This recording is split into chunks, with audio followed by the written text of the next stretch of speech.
Ini sama kayak banyak sufi yang lain. Katanya Rumi, manusia ini jagat kecil. Bahasa filsafatnya mikrokosmos, alam sohir. Alam semesta ini alam kabir. Dalam diri mikrokosmos ada makrokosmos, dalam dirimu terkandung semua unsur-unsur alam semesta. Makanya Al-Quran menyuruh, lihatlah sekelilingmu dan lihatlah dirimu sendiri. Karena dalam diri kita, apa yang ada di alam, dalam diri kita ada, dalam bentuk mini. Unsur-unsur alam apa saja itu sebenarnya ada. Mineral kah, air, api, udara, tanah, ada semua dalam diri kita.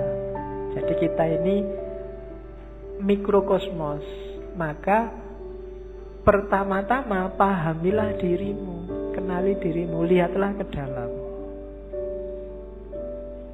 Nah, kalau sudah paham diri kita, kita akan paham alam semesta. Karena dalam diri kita ada seluruh alam semesta. Kalau kita sudah paham alam semesta, kita akan paham Allah. Karena alam semesta ini manifestasi dari sifat-sifat Allah semuanya, A sampai Z. Makanya ada hadis yang bilang man arofa nafsahu faqad arofa rabbahu. Barang siapa kenal dirinya, dia akan kenal Tuhannya. Rumusnya apa? Dalam diri kita ada alam semesta, makrokosmos. Makanya kita disebut mikrokosmos. Begitu kita paham makrokosmos dan mikrokosmos, kita akan paham tentang Tuhan. Kenapa? Karena alam semesta ini isinya adalah manifestasi dari semua sifat-sifat Tuhan. Tuhan yang penyayang, Tuhan yang pemaaf, Tuhan yang teliti, Tuhan yang maha adil, dan seterusnya. Itu kan ada di alam semesta ini. Keadilannya, sayangnya, dan seterusnya itu kan bisa kita lihat di jagat besar, termasuk jagat kecil diri kita sendiri. Betapa telitinya Allah. Misalnya matahari itu kalau lebih dekat 10 cm aja dari bumi, bumi tidak akan kuat, dia akan terbakar dan kalian tidak bisa hidup. Atau dia lebih jauh 10 cm saja, bumi juga tidak akan ada kehidupan, pasti akan beku. Kok matahari bisa pas begitu? Itu ketelitian Allah. Tidak mungkin nggak sengaja. Itu iseng aja, Pak, nggak sengaja. Tidak, itu Allah yang teliti. Tubuhmu kan juga teliti. Sikunya pas gini, coba sikunya di sini, mungkin kamu ya susah, ya kan? Kenapa yang tumbuh terus rambut ini kok nggak tumbuh terus? Kalau jenggot bisa panjang, tapi ini nggak bisa panjang, dan seterusnya. Itu kan ketelitian Allah. Dalam alam zohir dan alam kabir, kamu bisa membaca semua tanda itu dan menemukan Allah dan memahami Allah. Maka man arofa nafsahu faqad arofa rabbahu. Jadi manusia sebagai mikrokosmos dan makrokosmos. Maka hakikatnya kita dan alam itu levelnya sama. Jangan mengeksploitasi alam, jangan merusak. Itu apa? Karena ini bagian dari kita. Termasuk dengan sesama. Kita dan masyarakat yang lain itu satu. Kita dan alam semesta itu satu. Hanya kita dalam bentuk mini. Oke, saya lanjutkan. Karena malam ini materinya agak banyak. Ini kalimat yang saya suka dari Rumi. Jangan engkau seperti iblis, hanya melihat air dan lumpur ketika memandang Adam. Lihatlah di balik lumpur beratus-ratus ribu taman yang indah. Kalimat ini menurut saya penting karena orang Indonesia hari ini cara berpikirnya landasannya adalah suudzon. Nganggap orang lain jelek, khususnya yang berbeda dengan dirinya. Kalau sudah benci, tidak ada baiknya sedikit pun. Itu disindir oleh Rumi. Orang kayak gini, kayak iblis. yang melihat Adam hanya dari sisi air dan lumpurnya. Tidak melihat bahwa siapapun itu kalau manusia, di balik yang fisik yang kelihatan, mungkin yang kurang ajar, yang jahat, yang ada entitas ketuhanan. Ketika di Al-Quran Allah bilang wa nafakha fihi min ruhi, dan kutiupkan dalam diri manusia itu sebagian dari ruhku. Itu kan ya untuk semua manusia, tidak cuma untuk orang baik saja. Ya orang jahat ya ada ruhnya juga, yang bagian dari Allah. Hanya saja di orang-orang yang jahat, yang jelek ini, ruhnya Allah ini terhijab banyak sekali dia, sehingga tidak kelihatan, sehingga gelap. Tapi dia tetap manusia, harus ditolong. Tidak kayak iblis, dilihat jeleknya saja pokoknya. Nah, yang melihat jeleknya saja itu hanya melihat air dan lumpurnya Adam. Padahal Adam itu punya ribuan, ratusan ribu taman yang indah. Manusia itu indah. Kehidupan manusia juga indah. Ya kita sendiri yang sok-sok merusak. Dengan nafsunya tentunya ya. Hari ini kita sering jadi iblis. Kita ya jangan nunjuk orang lain. Biasanya nek wis benci kan terus gak ono api belas. Sejahat apapun orang, pasti ada sisi-sisi tertentu dalam hidupnya yang masih baik. Perampok, pembunuh itu kalau pas dia makan, ya ketika dia makan ini baik, wong dia memelihara jasad titipan Allah dalam dirinya. Waktu dia pulang, misalnya punya anak kecil terus dulang anaknya, itu ya baik. Mungkin terus dia mandi, menjaga kebersihan, itu kan juga baik. Mungkin di antara hasil curiannya eman-eman ini, sedekah sebentar, tetanggaku ada yang tidak, iki yo apik meskipun barang colongan itu tadi. Malingnya jelek iya, ngerampoknya jelek, tapi banyak sisi yang baik dalam kehidupannya. Tapi kalau begitu kita benci, yang baik-baik ini enggak kita lihat. Sebaliknya kadang-kadang juga begitu kita suka, yang jelek-jelek enggak kita lihat. Nah, maka yang penting yang pertama jangan kayak iblis ya, suka benci orang lain. Kalau ada orang tersesat, diingatkan. Kalau dia ngeyel, ya sudah, kan gitu rumusnya. Ada orang mau ke Jakarta kok jalannya ke timur, ya jangan dimarahi, jangan dipisu-pisui, dipukuli, kurang ajar kamu ke Jakarta kok ke timur, kan enggak. Ya mas, Jakarta itu ke barat, sampai kok jalan ke timur. Ya suka-suka saya dong. Ya sudah,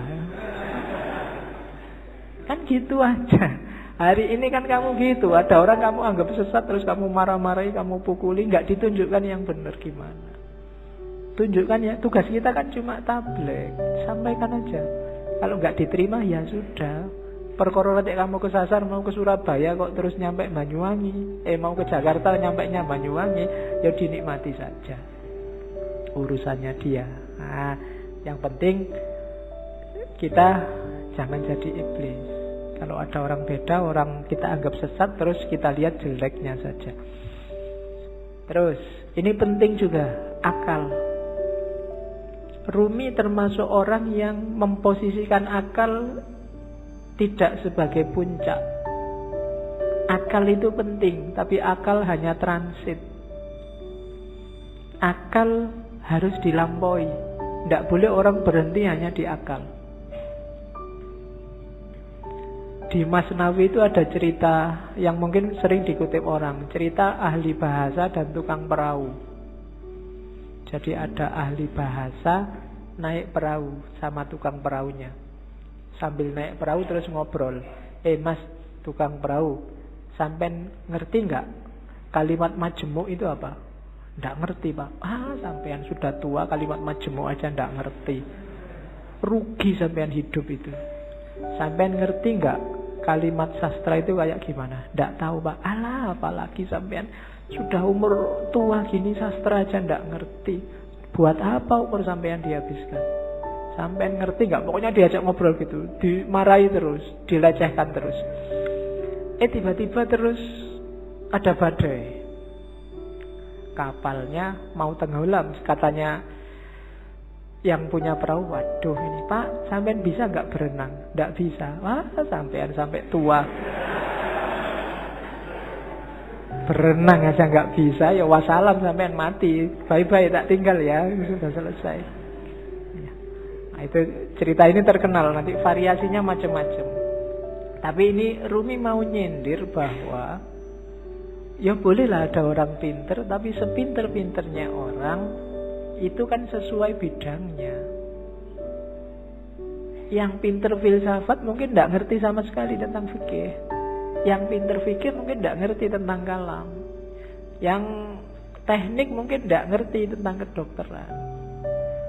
Sak jago-jagonya Habibie, kamu tanyain, Pak Habibie, ngerti nggak teorinya Ghazali tentang? Tidak ngerti dia.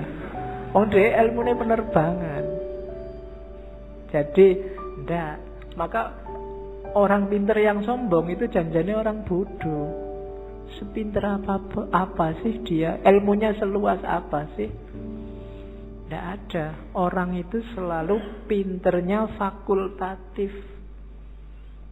sesuai fakultasnya masing-masing. Tidak ada ilmu universal.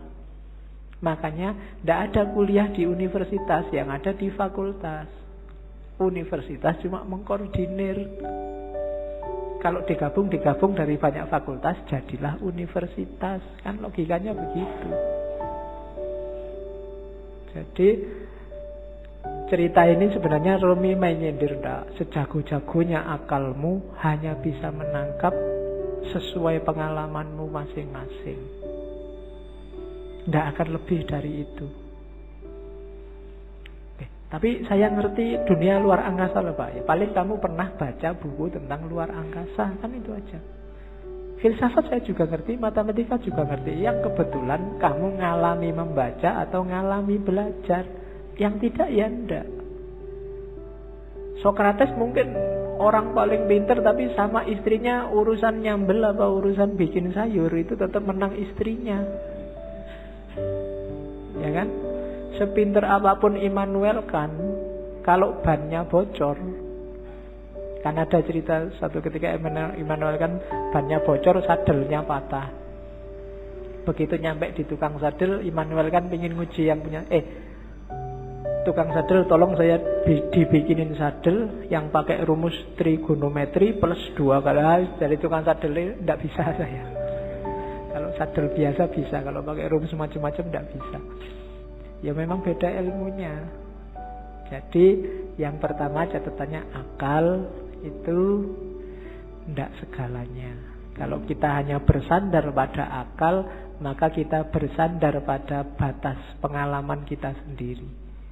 Karena sejauh apapun ilmu kita, ya sebatas yang pernah kita alami. Ilmunya mahasiswa filsafat pasti beda dengan mahasiswa pendidikan, pasti beda dengan mahasiswa teknik. Itu batasnya akal. Jadi saya bilang tadi, akal hanya transit. Katanya Rumi, akal, jasmani, lahiriah ini harus sih, cuma dia bukan tujuan. Dia hanya alat transit kita untuk menggapai yang lebih dalam, lebih tinggi, wilayah ilahiyah. Jadi jangan dihentikan akal untuk akal. Atau kalau fisik misalnya harta untuk harta, tidak bisa berhenti di situ. Karena hidup kita ini rumusnya adalah inna lillahi wa inna ilaihi roji'un. Dari Allah dan sekarang sedang berjalan menuju Allah lagi.